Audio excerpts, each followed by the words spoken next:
ये है दिल्ली दर्पण।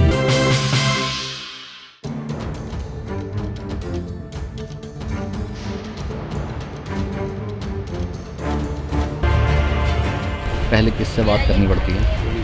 30,000 लगाने का और मंथली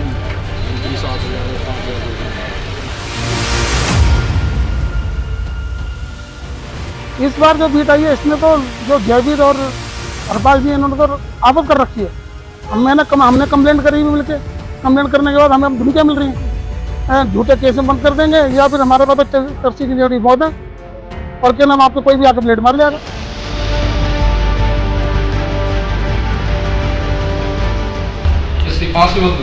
नहीं सर, 4 की बात है। ठीक है सर, कोई वैसे हाँ थोड़ा कर लें।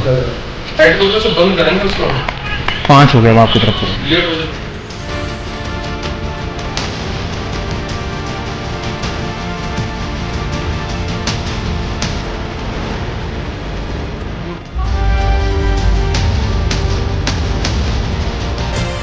नमस्कार, मैं हूं राजेंद्र स्वामी। आप देख रहे हैं दिल्ली दर्पण टीवी।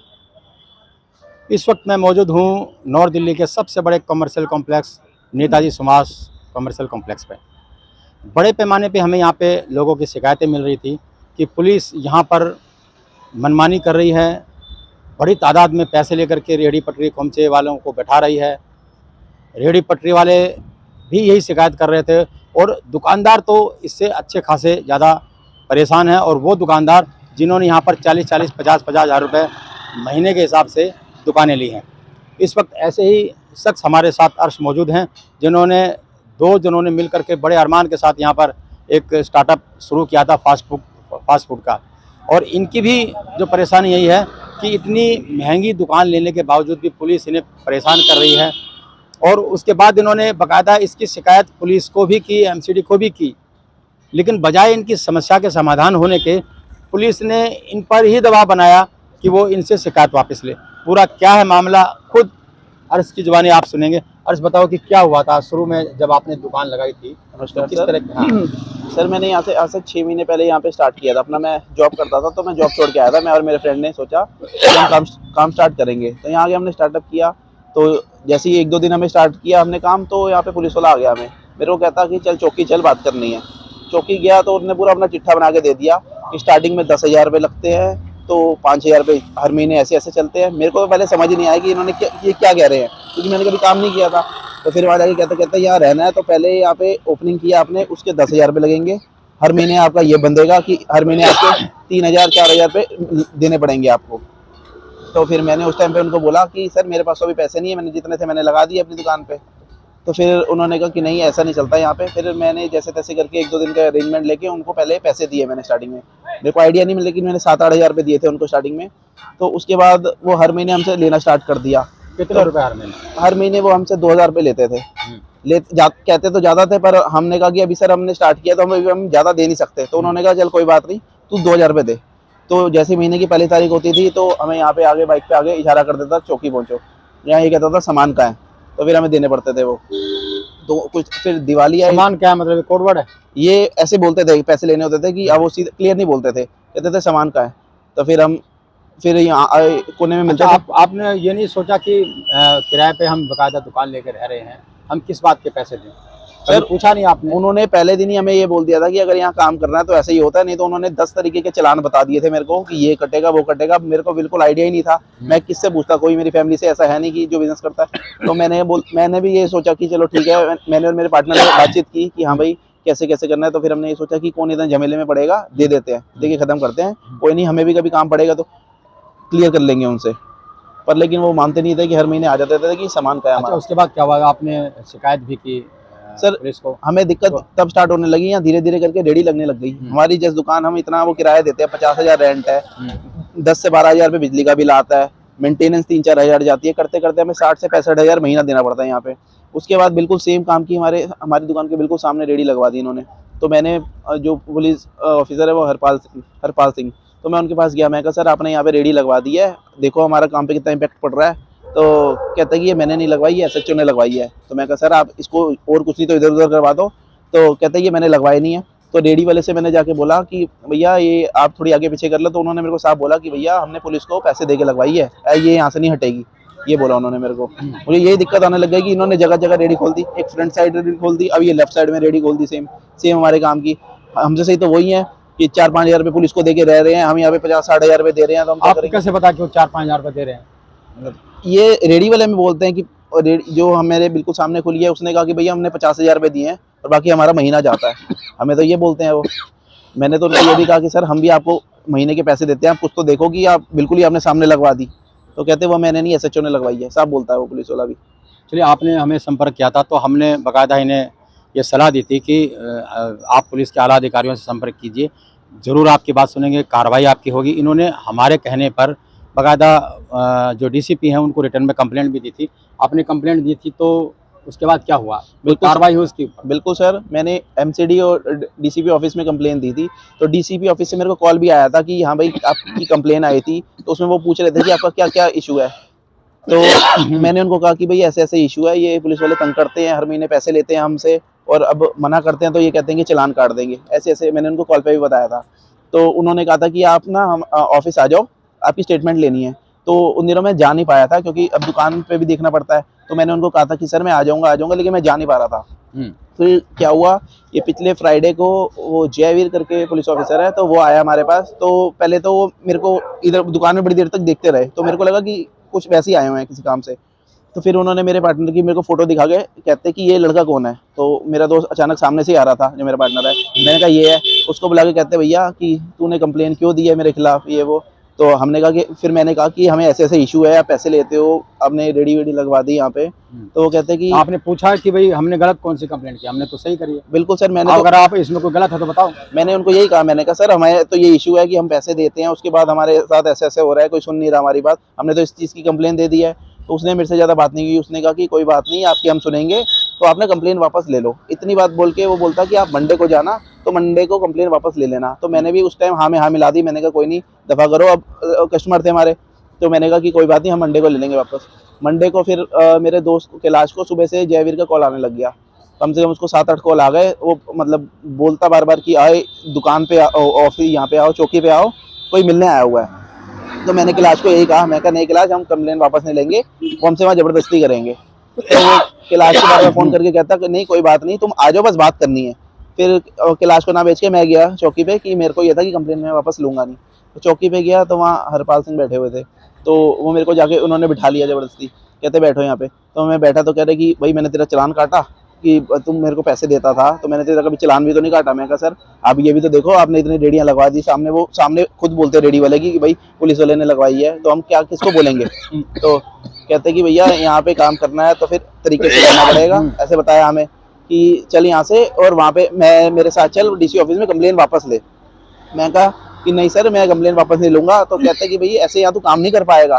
तो फिर जैसे जैसे फिर मैंने बहाने बनाए कि मैं दुकान पे जाता हूँ, दूसरे लड़के को भेजूंगा कि अब वहाँ से निकल जाऊँगा। मेरे को वहाँ से जाने नहीं दिया उन्होंने, ज़बरदस्ती कर करके अपनी बाइक पे बिठा के ले गए। कहते चल चल चल, कुछ नहीं होता, बस ये वहाँ पे बोल दियो कि ऐसे ऐसे कि कुछ नहीं दिक्कत है, अब मैं करवा दूँगा सही।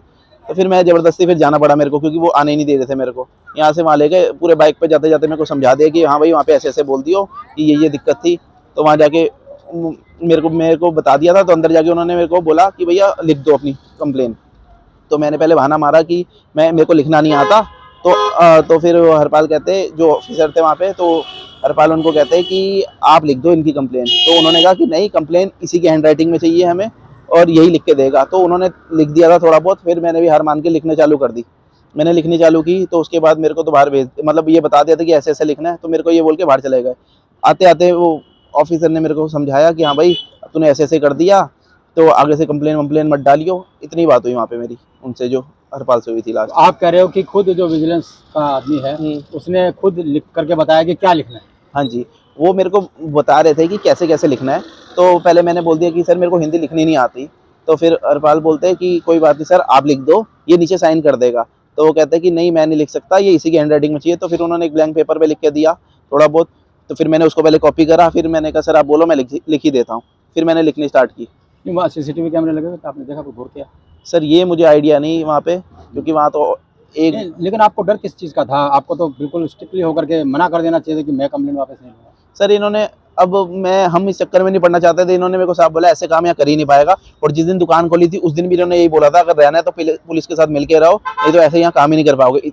इन्होंने मेरे को सर पहले दिन ही 10 तरीके के चलाना बता दिए थे। मैं और मेरे दोस्त यही बात कर रहे यार अभी तो दुकान खोली है, इन्होंने तो चलाना में ऐसे बता दिए कि पहले डरा दिया इतना इन्होंने। क्या स्थिति है, मतलब कुछ प्रॉफिट में आ रहा है, खर्चा आपके निकल सर कुछ भी नहीं आ रहा प्रॉफिट में। आप एक बात बताओ, मैं 60,000 रुपये रेंट दे रहा हूँ, ये बगल में ये रेडी वाले अगर 10,000 भी दे रहे हैं तो मैं 50,000 तो इनसे फालतू का दे रहा हूँ। या तो मैं पागल हूँ कि मैं इलेक्ट्रिसिटी टैक्स भर रहा हूँ, हर चीज़ भर रहा हूँ जब, तो वो मेरे से सही तो फिर रेडी पटरी वाले हैं। मैं तो ये सोच के आया था कि यहाँ दुकान पे अपना काम करूँगा, पर रेडी पटरी वाले ज़्यादा कमा रहे हैं। आपको नहीं लगा कि मुझे भी रेडी पटरी लगा देना तो चाहिए? सर बिल्कुल मेरे को लगता है, मैं तो खुद ही, मैं और मेरा दोस्त डिस्कस करते हैं, हमने तो गलती करी सबसे बड़ी दुकान खोल के। तो गलत तो वो भी है, बाकायदा इसके लिए भी लाइसेंस जारी होते हैं। बिल्कुल, लेकिन सर यहाँ पे तो कोई लाइसेंस की जरूरत नहीं है। यहाँ तो ये सब बोलते हैं भाई पुलिस से बात है, पुलिस से सेटिंग है, एक ही चीज़ बोलते हैं ये, बस वही बात है। तो फिर हमने इतने पैसे यहाँ महीने के दे रहे हैं, वहाँ एक बार दे के फिर वही लगवा लेते हैं, वो ज़्यादा सही है। तो आपने आपके साथ जो हुआ आपने उसकी भी कंप्लेंट कर दी है? बिल्कुल सर, मैंने जबरन आपसे करवाया? बिल्कुल सर, मैंने वो दोबारा कंप्लेन की है जाके, क्योंकि मैं उससे सेटिस्फाई नहीं था। उन्होंने मेरे को ज़बरदस्ती किया, तो मैं अब मेरे को जाना पड़ा, क्योंकि मैं भी कोई, मेरी फैमिली ऐसा नहीं है भाग दौड़ कर ले मेरे पीछे, तो इसलिए उस टाइम तो मैंने हाँ में हाँ मिला के चला गया। पर लेकिन मैंने अगले दिन फिर जाके दोबारा कंप्लेंट डाली, जो मेरे साथ हुआ था मैंने सारा उसमें डाला कि ऐसे ऐसे बात हुई थी। आप कह रहे लगातार आपको चौकी में बुलाया? लगातार? हाँ जी बिल्कुल, लगातार कॉल, मेरे फ्रेंड को लगातार कॉल करने लग गए वो कि आओ आओ। उन्होंने ये भी नहीं बताया चौकी में कौन है, उन्होंने कहा कोई मिलने आया आपसे चौकी में। तो फिर मैंने कहा रुक जा अपने दोस्त को कि मैं जाता हूँ। तो वहाँ करते करते बातों बातों में ज़बरदस्ती उन्होंने की कि हाँ भाई चल चल चल, फिर ज़बरदस्ती बाइक पे बिठाया। मैंने कितनी बार बहाने मारे कि नहीं दुकान पे कोई नहीं है, मेरे को और कोई काम नहीं कर पाता, मेरे को वहाँ जाना है। उन्होंने कहा नहीं वो कर लेगा लड़का काम, 5 मिनट में आ जाएंगे, 5 मिनट में आ जाएंगे। करते करते वहाँ पे भी हमें 1-1.5 घंटा लग गया था। पहले मेरे को अंदर बिठाया, उसके बाद मेरे को बाहर भेज दिया, इनकी पता नहीं क्या अंदर बात होती रही। मैं आधा घंटा में बाहर खड़ा रहा पुलिस स्टेशन के, उसके बाद मैं फिर ये मेरे साथ आए। अब क्या पोजीशन, मतलब आपकी शिकायत दूर हुई थी? सर अभी फिलहाल अभी दोबारा पैसे मांगने की बात तो नहीं करेंगे? सर बिल्कुल करेंगे वो, अभी ये थोड़ा मामला ठंडा पड़ जाए वो तो फिर से वो, अभी मेरे को तो लग रहा है वो पहले से भी ज़्यादा तंग करेंगे मैंने, क्योंकि उनके खिलाफ कंप्लेन जो दे दी है। वो तो साफ बोलते हैं ऐसे, जब वो मेरे को बुला के ये कह रहे हैं कि भाई ऐसे तेरा काम ही नहीं चल पाएगा, पुलिस के साथ नहीं बात करके रखेगा तो फिर आप खुद बताओ मैं कैसे मार्केट में रखूँगा। चलिए, तो ये थे अर्श, और इनकी जो तकलीफ़ है वो आपने सुनी। हमने खुद कहा था कि जो इलाके के DCP हैं जितेंद्र मीणा, बहुत ईमानदार और समझदार इंसान हैं। बाकायदा उन्होंने विजिलेंस जांच के आदेश भी दिए, इनके अनुसार विजिलेंस में ये गए भी, लेकिन उस जांच का जो तरीका है वो आपने देखा किस तरह से इनसे ज़बरदस्ती कंप्लेंट वापस ली गई। हम लगातार इस खबर पर नज़र बनाए हुए थे। हमने बहुत सारे जो यहाँ के तमाम रेडी पटरी खोमचे वाले लोग हैं उनसे भी बात की। उनका भी ये कहना था कि पुलिस यहाँ खुलेआम पैसा लगा करके, पैसा ले करके रेडी लगा रही है, मंथली उनसे ले रही है। तो मेरा बड़ा सवाल ये है कि क्यों नहीं यहाँ पर बाकायदा वेंडर्स को लाइसेंस दिए जाते। इतने सालों से लगातार इतनी बड़ी ये मार्केट है। जो पैसा MCD की जेब में जाना चाहिए वो पैसा पुलिस प्रशासन और MCD के अधिकारियों की जेब में जा रहा है, और मनमानियों के भी वो शिकार हो रहे हैं। और इस तरह से जो लोग ईमानदारी से काम करना चाहते हैं, जो बाकायदा कानूनी तरीके से किराए पे दुकान लेकर के अपनी रोजी रोटी, अपना स्टार्टअप चलाना चाहते हैं, और उनके साथ किस तरह की वसूली होती है वो आपने देखा। और उस पर सितम ये कि उस वसूली की जो शिकायत करते हैं तो उस शिकायत का भी क्या हश्र होता है ये भी आपने सुना। उम्मीद है DCP साहब इस पर संज्ञान लेंगे। हमारे पास वो तमाम स्टिंग्स ऑपरेशंस भी हैं जिसमें खुलेआम लोग ये स्वीकार कर रहे हैं, पुलिस वाले बाकायदा पैसे लेते हुए स्वीकार कर रहे हैं। अब तक तो हमने यही सोचा था कि शिकायत की जाए, और हमें उम्मीद थी कि उन पुलिस वालों पे कोई ना कोई एक्शन जरूर होगा, लेकिन हुआ क्या वो अर्श ने आप सबको आपने बताया। लगातार हम आप सब लोगों की आवाज़ ऐसे उठाते रहेंगे। आपकी भी कोई समस्या है, पुलिस प्रशासन से कोई शिकायत है, सच्चाई है, अच्छाई है, हम हर वक्त हम आपके साथ हैं। अभी हम वहाँ से जहाँ से आ रहे हैं वहाँ बाकायदा एक झूठी शिकायत पर 4 पुलिस वालों को सस्पेंड कर दिया, लेकिन एक सच्ची शिकायत का असर क्या होता है ये अर्श ने आपको बताया। उम्मीद है नॉर्थ वेस्ट जिला DCP इस शिकायत पर ध्यान देंगे, और उन तमाम वीडियो को भी हम उन तक पहुँचाने की कोशिश करेंगे, और ऐसे भ्रष्ट और बेईमान जो पुलिस कर्मचारी हैं उन पर सख्त कार्रवाई करके एक संदेश देने की कोशिश करेंगे। राजेंद्र स्वामी, दिल्ली दर्पण TV। लेटेस्ट खबरों के लिए सब्सक्राइब करें हमारा YouTube चैनल या फिर लॉग ऑन करें www.delhidarpantv.com। खबरों की कवरेज और विज्ञापनों के लिए संपर्क करें।